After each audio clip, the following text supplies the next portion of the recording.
Hello, listeners. Welcome to the Postscripts podcast. I'm Karina Yakin. And I'm Mackenzie Ray, and we're your hosts. In this podcast, we'll explore storytelling, writing, and editing in all its various forms.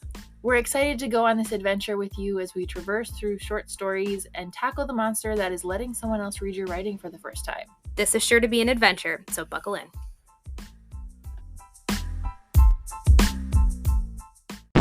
Future editing Kenzie chiming in before the episode even begins. Always a good sign. Karina ended up being a little too close to the mic for this episode, so this is our warning to our headphone users and our earbud users. Sometimes she gets a little too loud, so you might want to start the episode with the volume turned down more than you normally would, and then gradually turn it back up. But other than that, please enjoy the rest of the episode. All right, episode 4. We are back. Again, yes. This has been a long time coming, not for anyone listening, but for the two of us. Yes, it's been several comedy weeks of errors. I got sick. Well, and then what was happening with me one day that we were going to record and we didn't? Well, no, I think I just came over and I was just so tired. I was speaking at you Bro. did, but then I was supposed to go to you. Mm-hmm. And then oh, that didn't yeah. happen. No, you got sick because the baby got us both sick. Yeah. Yeah.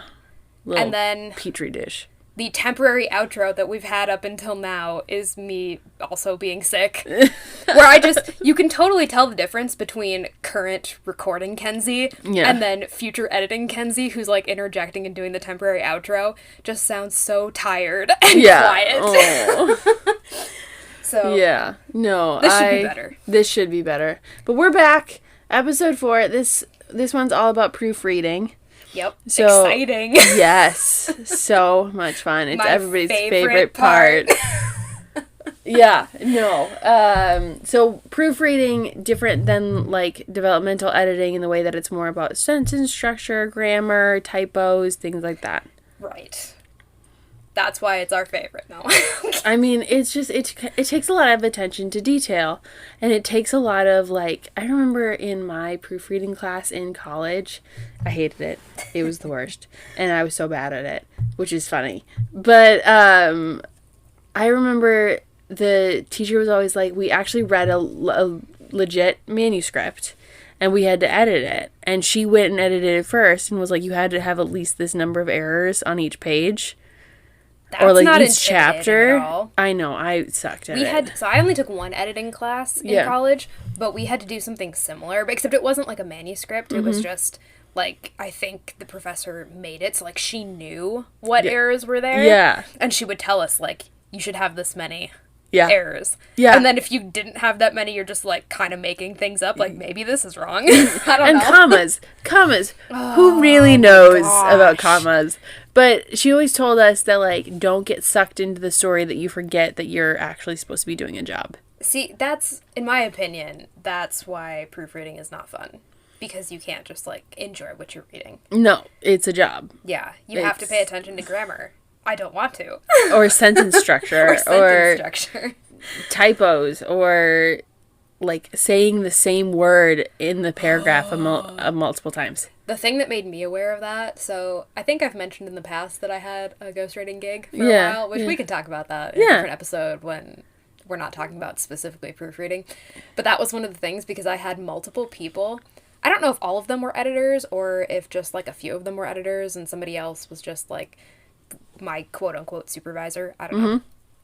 Looking at like the Google Doc that I was working on. Yeah. And so they would catch, you're like, this sounds repetitive. You've used the same word like 3 times in this paragraph. Yeah. So that's what made me realize. I'm like, oh, yeah, that's kind of annoying.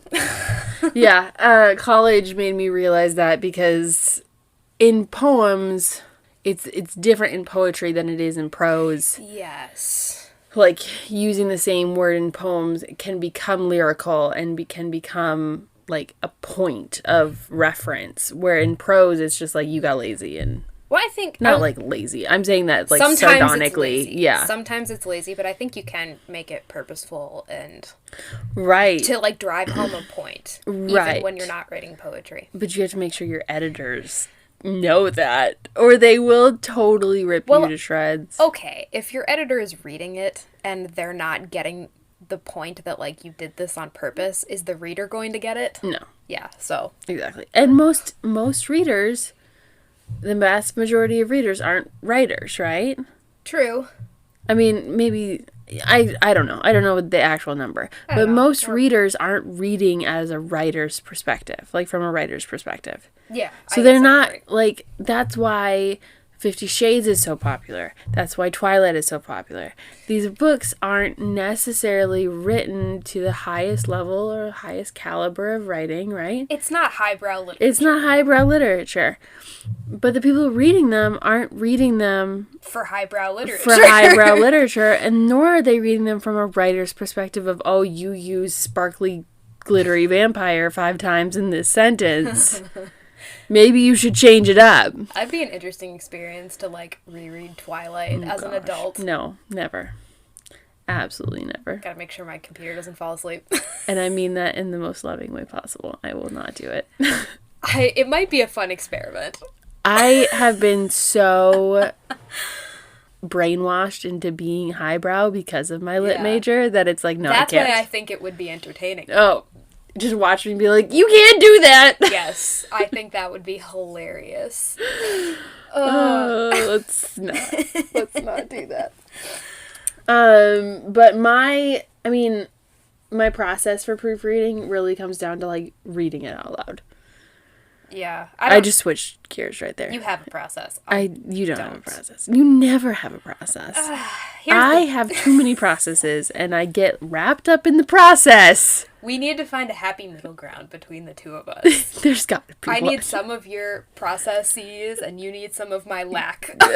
You go with the flow. It's fine. It's fine. It's fine. Everything's fine. Everything's on fire. It's that, The Simpsons meme, I'm in danger.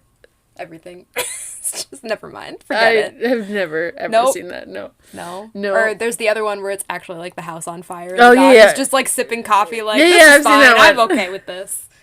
You haven't seen the Simpsons one, though? The kid on the bus? I'm in danger. No. Oh, okay. I mean, probably, but did I know it was the Never mind. Simpsons one? No. Forget it. Okay. Forget it. My advice is that if you're proofreading versus developmental editing, you read it out loud. That's... Oh, okay. It's not that I disagree, but okay. I think reading out loud is especially useful so that you can hear how things sound, too. That doesn't have to do with proofreading, but just as a side. Sentence structure. Yeah, I suppose. Like, if something comes out clunky or it sounds the same, like, the sentences are, like, repetitive in a way that it's, this is Susie riding a bike, and Susie rides her bike down the street, and Susie stops at the mailbox. Like, you know. I hate reading my stuff out loud. I lose my voice. It hurts eventually. Do you remember where I'm going to call this back? I wasn't allowed to read Harry Potter at my house. Yes. Yeah, I'm bringing this up. I know where you're going with this. Yeah, I would hope so. I wasn't allowed to read Harry Potter at my house. My parents didn't like it, whatever reasons it was. So I would come to Kenzie's house, and I practically lived at your house in high school. You came over here not to hang out with me. You came over here to read books. That I wasn't allowed to read, yes. And my parents knew that I was reading it. I just wasn't allowed to read it in the house. That was the compromise? That was the compromise. So I came over to your house, and again, I was practically living here anyway. Yeah. Like, I told people I had a bed, and I didn't. I did. You had a sleeping bag on the floor. Yes, but it was mine, so you know what? Anyway, and so one night, I'm on the last Harry Potter book, and I'm at the final battle, and I'm thinking, it's almost over, right? Do you know how long... Look at the spikes on... the audio? Yeah, we have the audio thing pulled up right now. That part's going to be so loud. We're going to need, we're going to need a disclaimer. Headphone user's warning. Yeah. User warning at minute 8. It gets so loud. It gets so loud. Sorry. Do you know how long the Battle of Hogwarts is? Yes, you do. Well, here's the thing. Yes, I do. Because I do know. You had just finished your book. It was midnight. It was, no. It was later than that. We watched a movie first. It was 2 a.m. When we started reading out loud? So we watched, I don't remember what movie we watched, but we watched a movie first. It was like 2 or 2:30 in the morning, and we went upstairs, and you had, like, the Battle of Hogwarts left. And you just told me, you were like, I have to finish this. I have to. And so we had my bedroom light on. For whatever reason, I had no books to read. I don't know, like, why. I think you did. I think you were just too tired to start a new one. Oh, maybe that was it. Because it like, at 2 o'clock in the morning, do you really want to get invested in a book? Like a new one that I haven't read before? Like a new one that you haven't read? No. So instead, I tried to read out loud. This should be known. I'm not very good at reading out loud. You're probably better now. I'm better now because I have children, and I read to them. But for the most part, yeah, I know I'm getting Sorry, loud. I'm just, the audio for this one might be interesting. For the most part, my eyes move faster than my mouth can because I had a special ed reading class and therefore was taught to read very quickly and in a specific way, and so I can't do both. So anyway, the short version of this is that Karina sucked at reading out loud. And so Kenzie took over.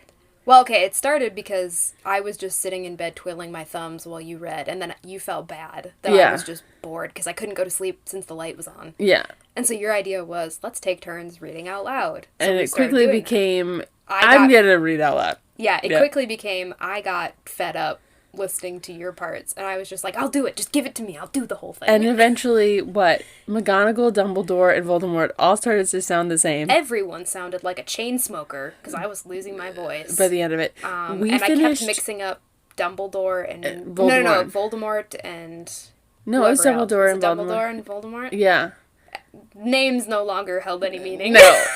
We finished this. I had to be home at 9 o'clock in the morning. We finished at 6:30 a.m. and I decided to not go to sleep and just drive right home. And then my mother didn't realize that we had pulled an all-nighter, so she came upstairs at, like, I think 9 o'clock in the morning and woke me up. Yeah. Sorry about that. That was a fun day. You know what? But it's a good memory. It is a good memory. I cherish it. I cherish it while also being like, we were so... Like, I can do it now.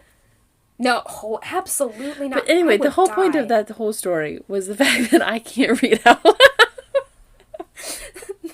So it's proofreading is especially painful for me. But it does help, and it slows you down.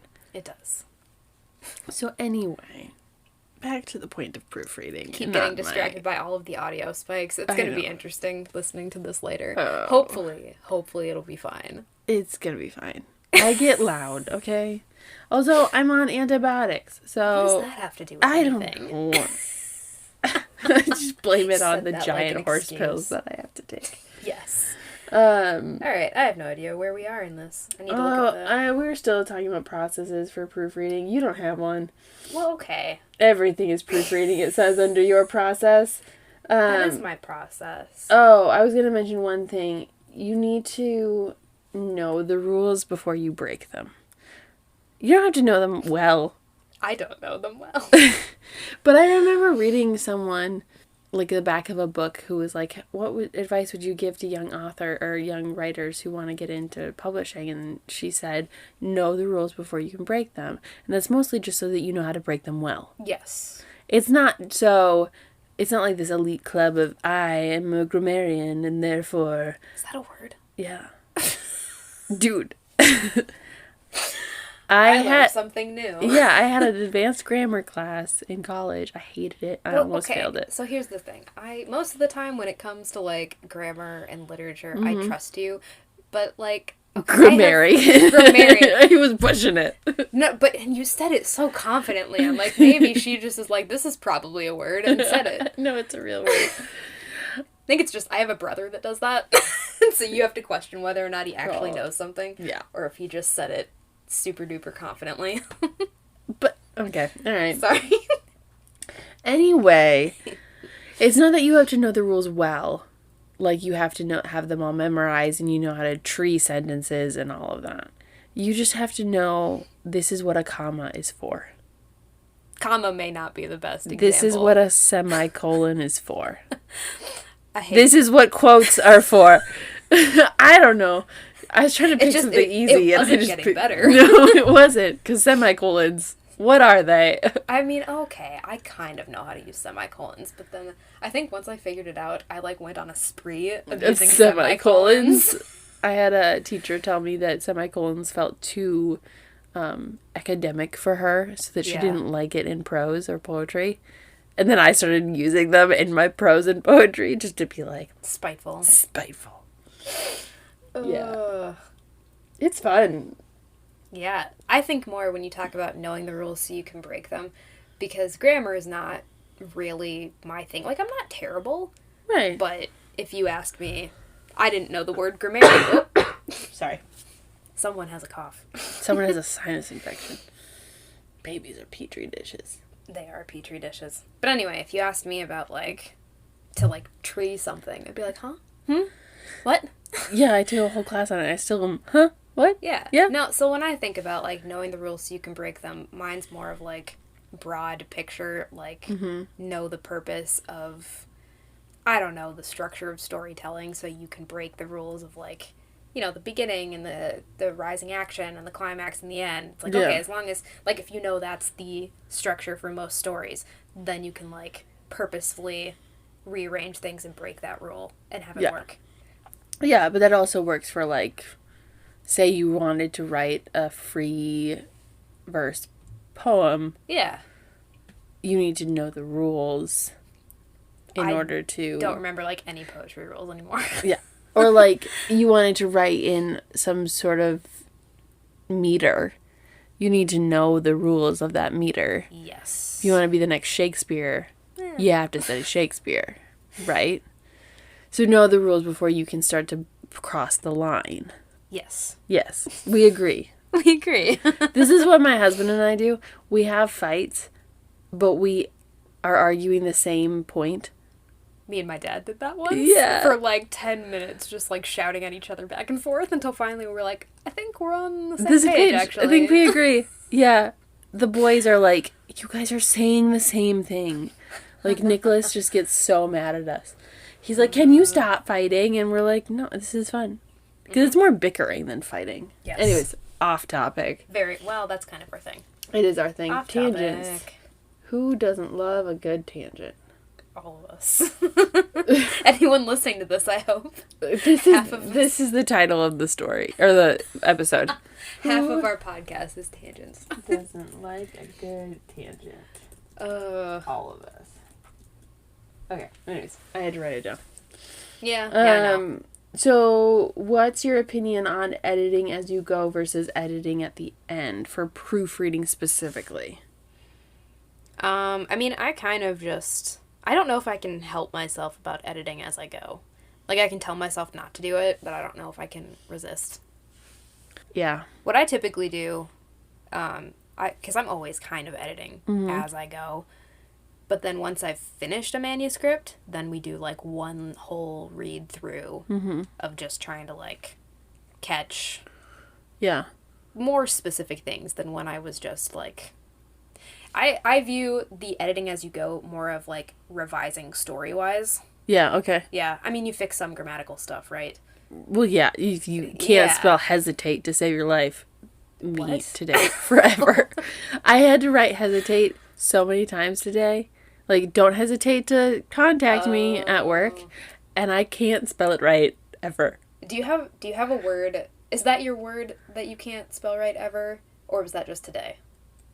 No, it's all the time. All the time? I think I spelled hesitate. Hesitate? Nice. Yeah, I put an extra T in there. I'm trying to think of if I'm sure I do have a word that I can never spell right. But as soon as I try to think of it, I can't. I can't remember it. There's one that I usually spell right, but I'm always not very confident about it. Silhouette. Okay, who can spell that? Me, I can. But every single time I do it, I doubt myself. SILH. Well, okay, I don't know if I could do it without writing it down. LUETTE? Probably. I wasn't listening to that whole thing. Wow. Yeah. Oh, a word that I can never spell right. Camouflage. I can never spell that right. Okay, yeah, no. Yeah. No, I understand that one. I'm always wrong.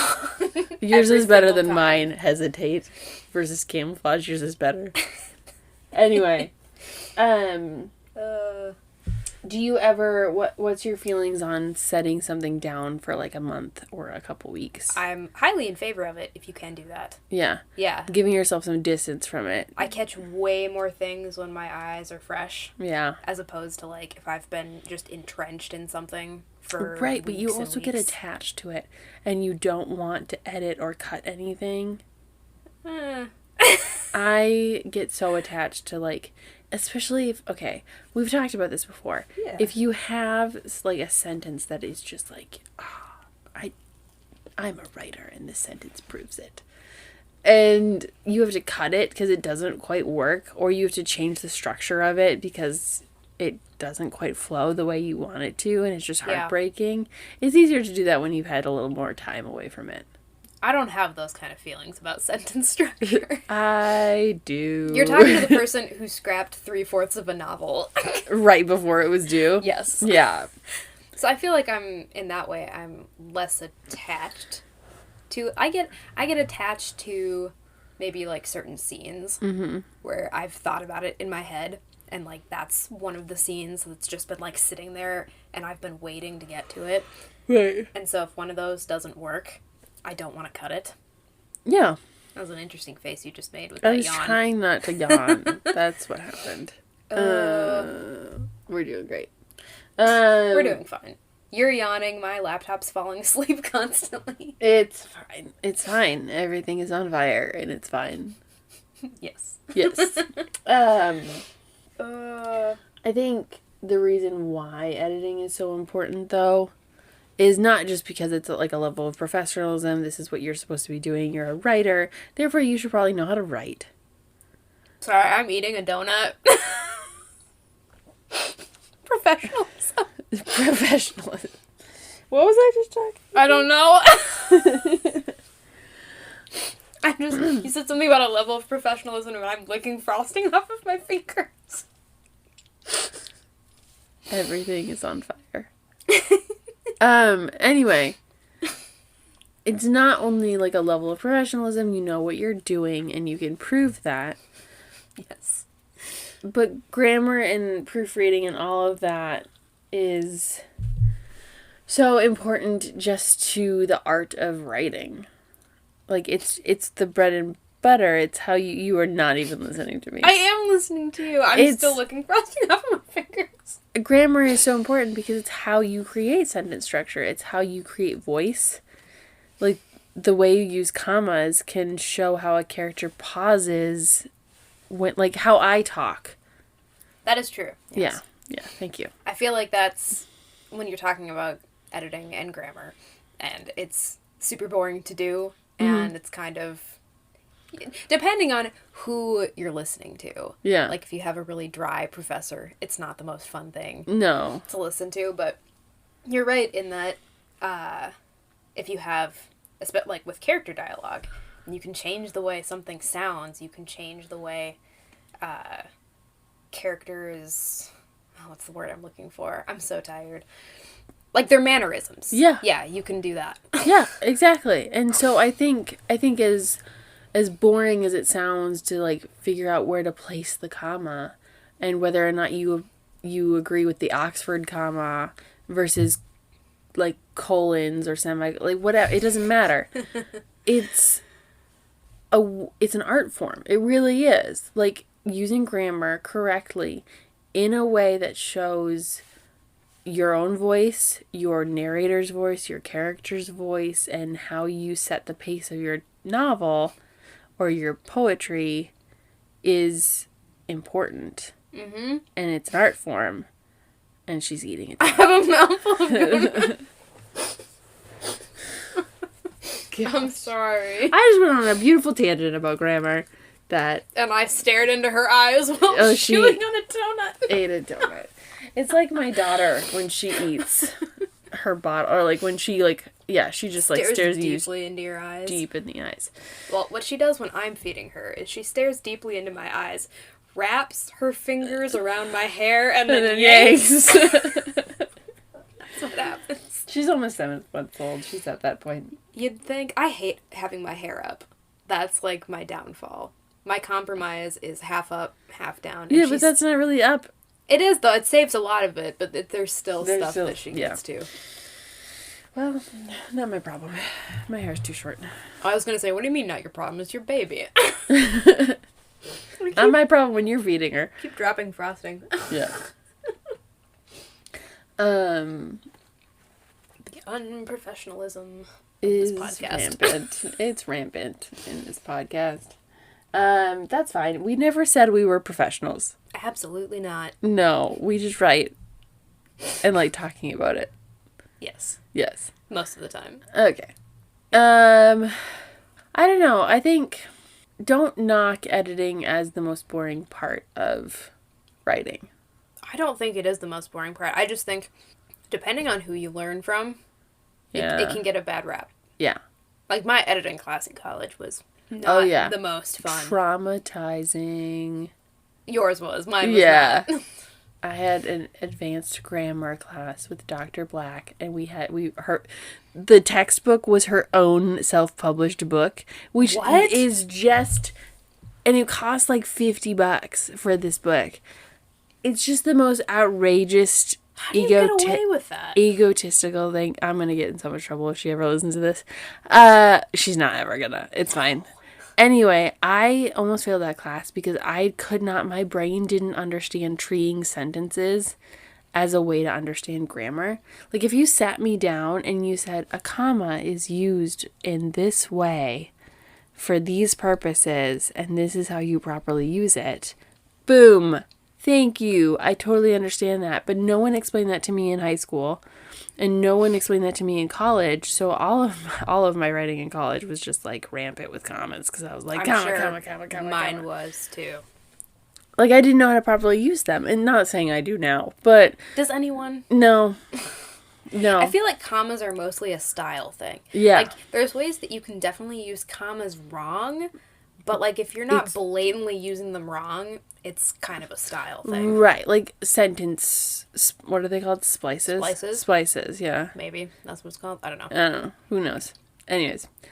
Anyway, we had to tree sentences, and what that means is that you mark each word as a part of the sentence. Like, this is a noun, this is a pronoun, this is a participle, whatever. And so you had to like literally tree out and like do lines to each part of the word, or each part of the sentence, the words. And it didn't make any sense to me, and I literally like cried and almost failed that class. Ugh. Because this is just not how my brain worked. So I'm so curious about the whole teacher using her own self-published book as the textbook. I went to a small Christian college. That's how you get away with that? Yeah. You go to a small Christian college? You teach at a small Christian college. Right. Yeah. That is just... My mind is blown right now. It feels really unethical, doesn't it? It does. Okay, so I mean, that made me think, what is your opinions about reading self-published books? Like, do you read books that have been self-published by authors? That's a good question. I'm going to sound like a really big snob right here. I haven't found many self-published books to be... I want to sound like a snob. I don't want to. Okay, to preface this, I am a lit major. My major was professional, creative, and literature. And it was all about proper literature. Mm-hmm. In the very, like, dead white guy sense. Mm-hmm. It's one of my favorite classes I took was Shakespeare. So, like, to preface this, I am a literary snob. Like, I haven't found many self-published books to actually be worth reading. So, I'm trying to think of how many of the books that I've read are self-published. I feel so bad about saying. I've definitely read a lot of, like, indie authors.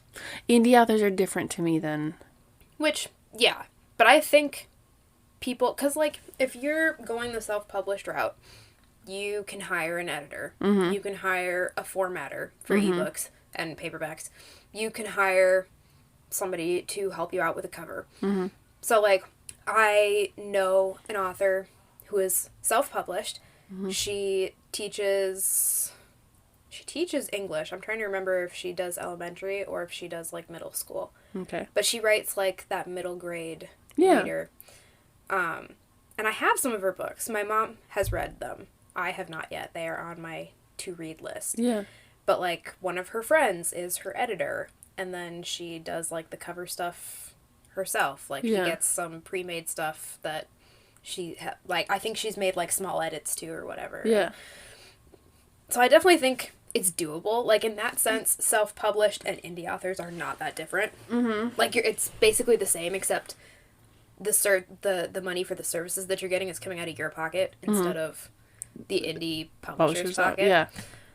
So that's kind of why I'm like, because I've definitely read those self-published books where you can tell whoever wrote it just did everything themselves, and it shows. Right.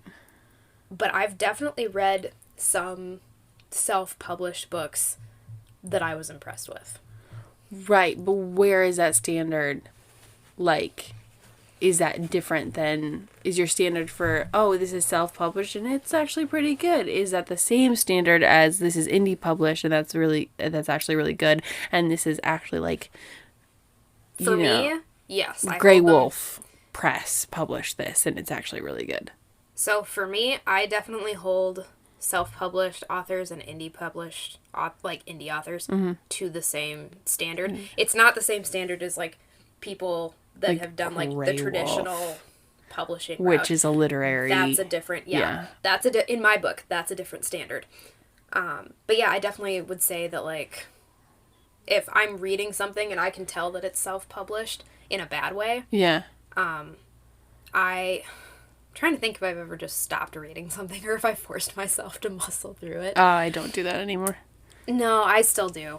A lot of the time. I can't. Like, life is too short. Especially because I am an indie author, and so I understand that, like, reviews mean something. Yeah.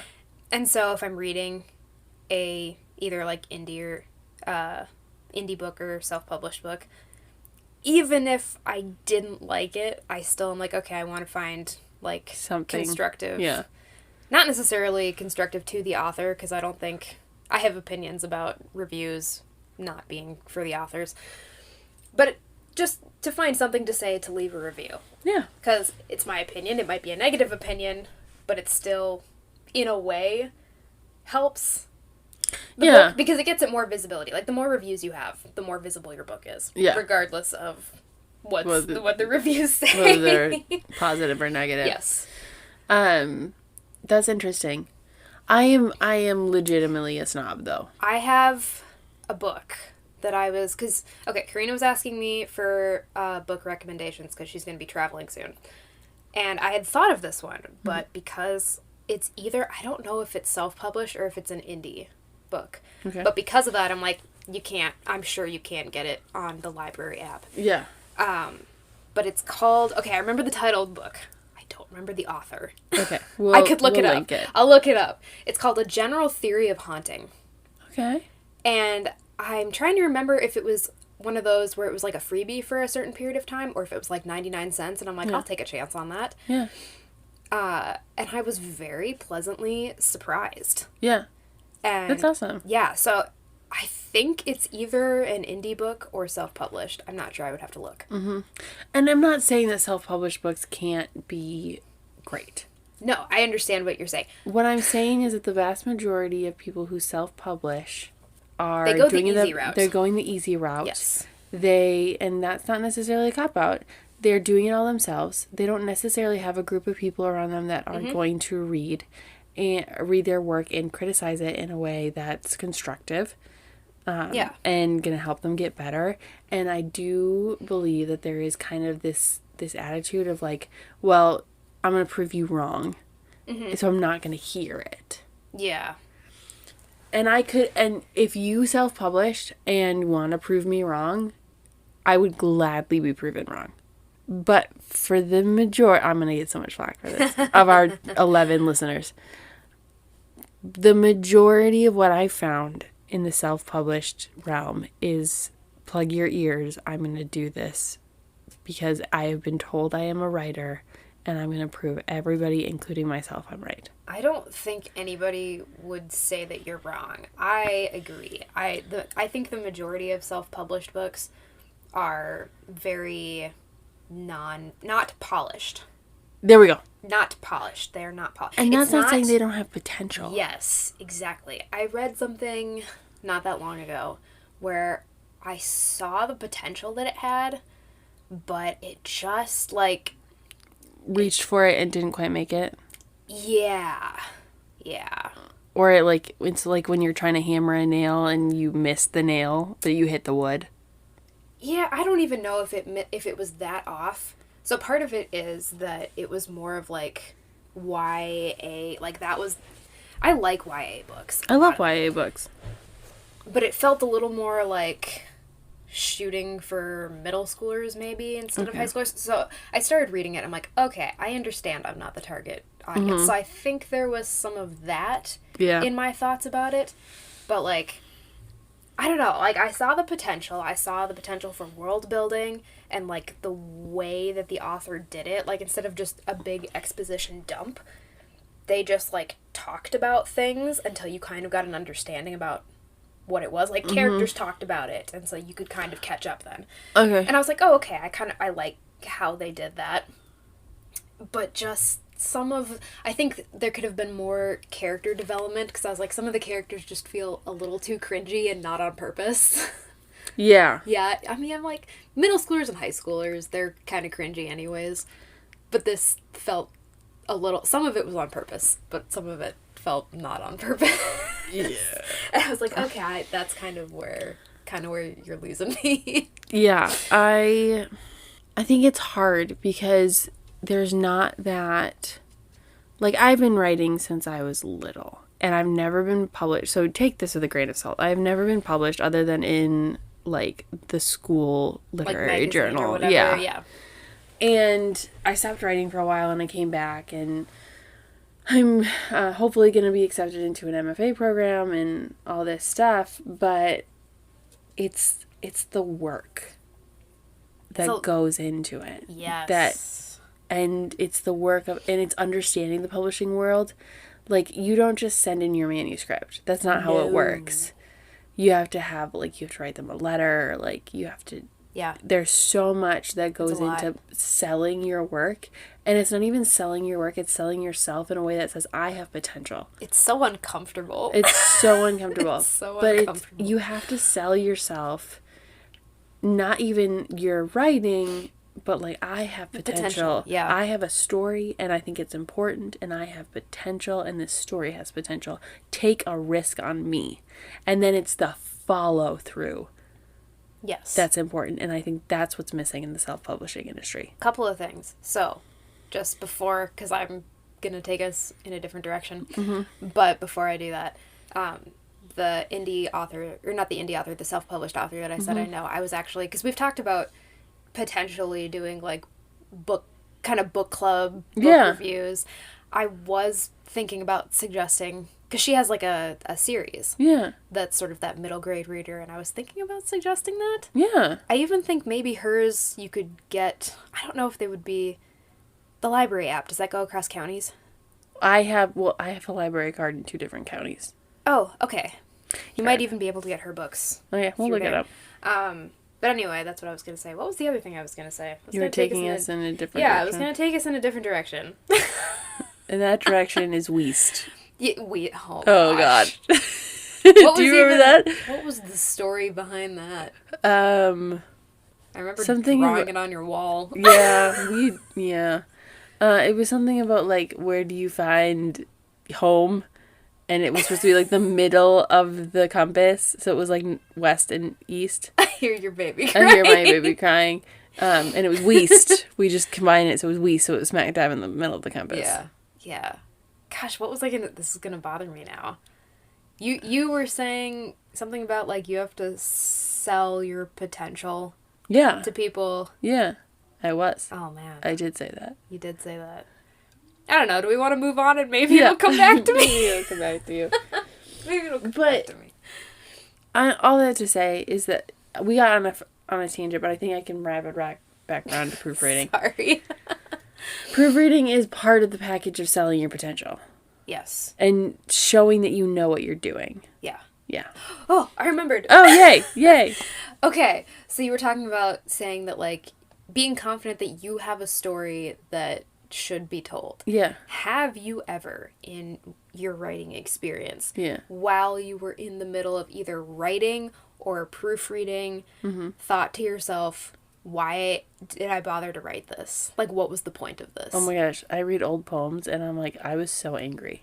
I was an angry little baby feminist in college and I'm like, why the heck did I write this? No, but not even that. So, like, okay, you were angry. In the middle? Yeah. Yeah, but, like, that's a reason, right? Right. You're angry. Have you ever just been in the middle of something, or even, like I said, maybe not in the middle, maybe you're just proofreading something, and thought, like, do I even like this? What was the point of this? No. You've never thought that? I've never thought that. I think that all the time. I don't have words. You don't really? have, yeah. You think that all the time? All the time. There's one thing I'm currently working on where I'm like, okay, I understand the point of this, but, like, a lot of them, even after, maybe it's like, I think some of it is like, okay, I'm in the middle of this and I've been entrenched in it, like we were talking, like, before, where you don't have fresh eyes anymore. Yeah. And so I think it's happened then where I've read this too many times and it's not exciting to me anymore. What was the point? But then I also think I've gone back. I think I said this in an earlier episode that I make myself read my old stuff that like is published. It's out there for people to read. Right. Anyone can read this. Yeah. And I make myself read it, and like I'm not in that headspace anymore where I remember why I wrote it. Yeah. And so I'm just like, why did I do this?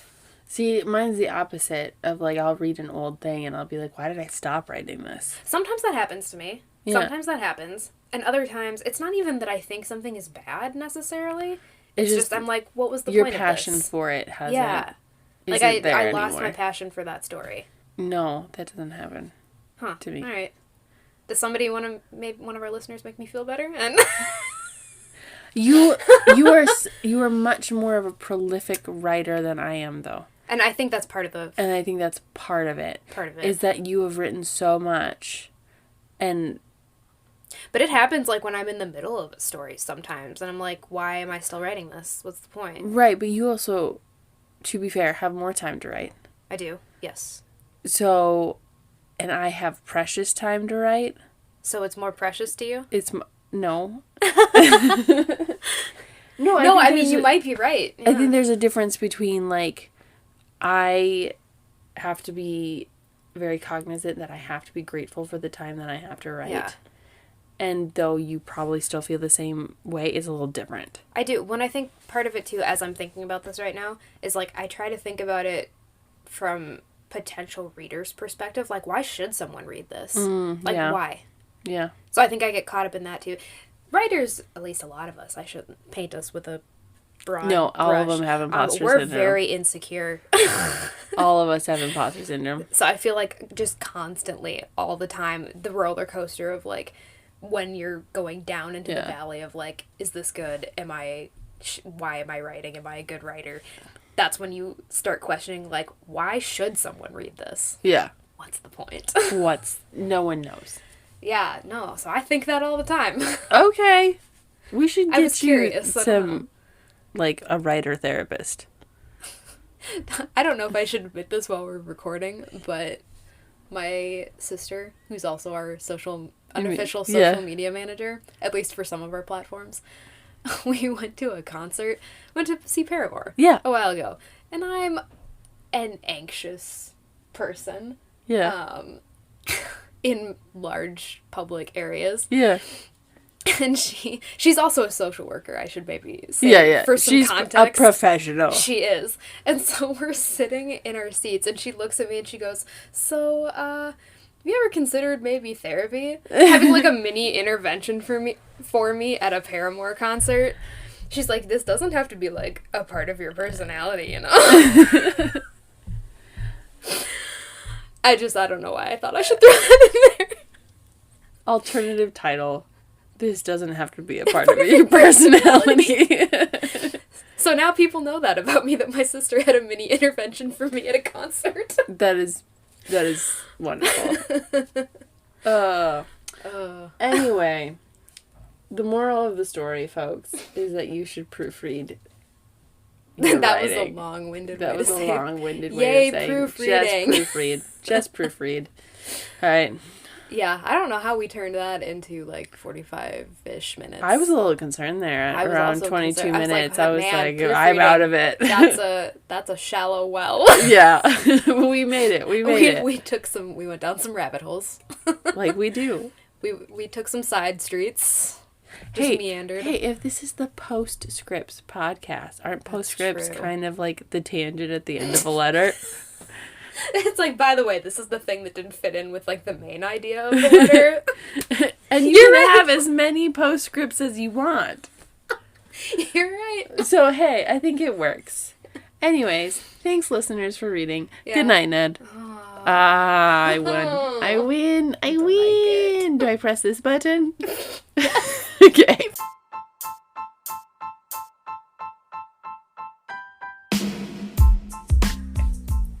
Thank you for listening to us ramble about stories. We're so glad you joined us. If you'd like to hear more, please hit that subscribe button. You can also find us on Facebook, Instagram, TikTok, and YouTube at the Postscripts Podcast. That's hard to say.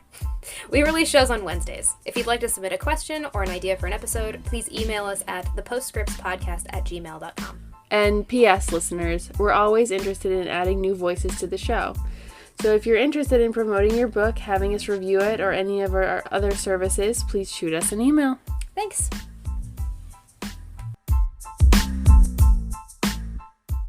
The baby, Miss Aurora Ray, is currently trying to poop.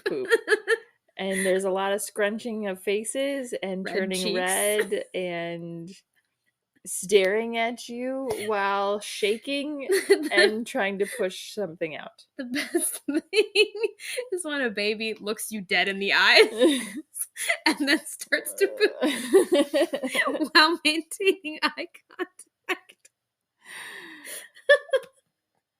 I don't know about you, but I think the shows where Aurora is our guest are going to be like the best. Just because she's unpredictable. I'm crying a little bit. Okay. Yeah.